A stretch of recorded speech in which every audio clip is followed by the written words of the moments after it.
L'idée de la création de ce master, c'est pour former des étudiants en infectiologie, vers les biomédicaments et les biotechnologies, qui sont des domaines de pointe en fait en santé publique actuellement.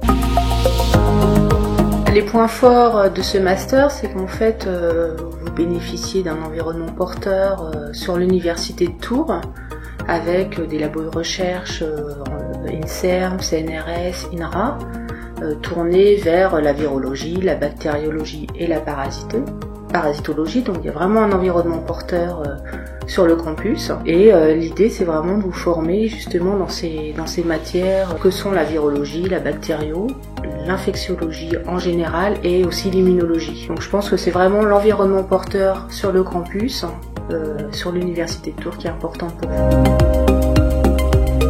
Alors en ce qui concerne les conditions d'admission, on va regarder plusieurs choses. La première chose qu'on va regarder, c'est le cursus universitaire des étudiants. C'est-à-dire qu'on va se demander, est-ce que les étudiants ont ce qu'il faut, un cursus conséquent en immunologie, parce que ça c'est vraiment une base très importante pour notre master. En infectiologie, en regardant vraiment le parcours que vous avez eu en bactériologie, virologie et parasitologie.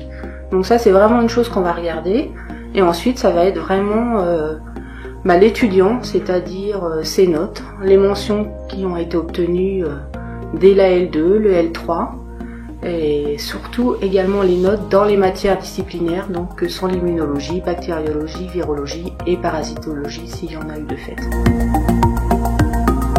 Alors dans le M1, on fait un stage obligatoire de 7 semaines, donc dans un labo de la thématique, labo de recherche. Pour le M2, c'est un stage de 6 mois, donc nos étudiants partent tout début janvier pour finir leur stage le 30 juin, sachant qu'à peu près vers mi-juin, ils ont la soutenance orale.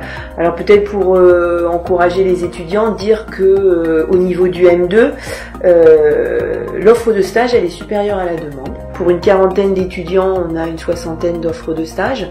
Donc je pense que ça aussi, c'est un plus. On a comme ça un vivier qui est renouvelé chaque année et qui fait que nos étudiants, lorsqu'ils arrivent le jour de la pré-rentrée, ont cette liste de stages qui a déjà été demandée durant l'été. Et donc dès le jour de la pré-rentrée, ils savent que ils ont les coordonnées, ils ont l'intitulé du stage, etc. Et donc ils vont pouvoir faire leur démarche pour trouver leur stage et donc commencer à réaliser en janvier. Alors pour moi, c'est globalement une maturité scientifique, c'est-à-dire que en M1, on a encore des cours qui sont pour moi des cours de socle.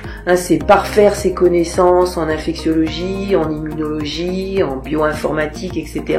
Donc là, il faut qu'on oriente vers cette spécification. Et puis en M2, là, on s'ouvre vraiment sur le terrain, le concret, puisque finalement, vous savez, c'est un premier semestre qui est court, puisque généralement, voilà, la pré-rentrée se fait aux alentours du 8-10 septembre, et puis ça va jusqu'au 20 décembre, donc c'est 4 mois de cours.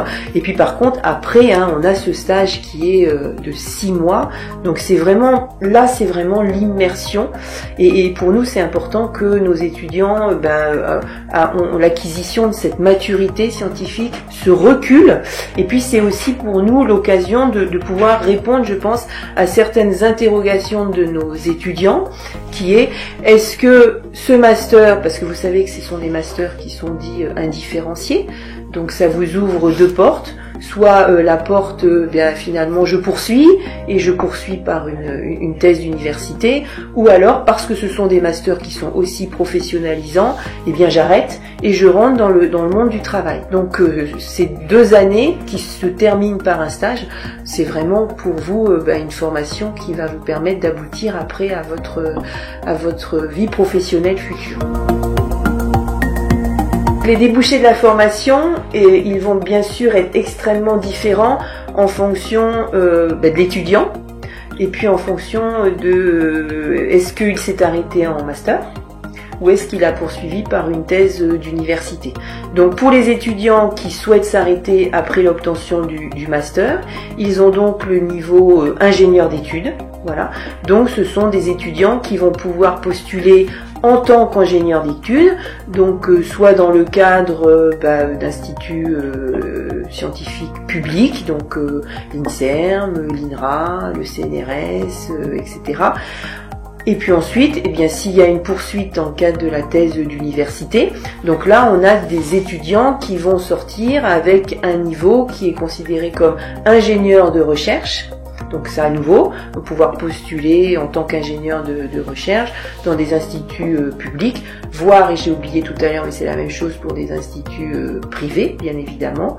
Ou alors ensuite, eh bien, vous avez des postes tels que chercheurs dans ces grands organismes, enseignants-chercheurs dans les universités. Donc on a quelque chose qui est très large, on a un éventail qui est relativement important. Aujourd'hui, les résultats qu'on a, 6 mois après l'obtention du master, c'est plus de 95% d'insertion professionnelle qui est pour nous bien finalement le paramètre le plus important. C'est ce qu'on veut, c'est donner une formation solide avec nos étudiants qui a du sens et leur permettre ensuite de trouver un métier dans lequel ils se réalisent.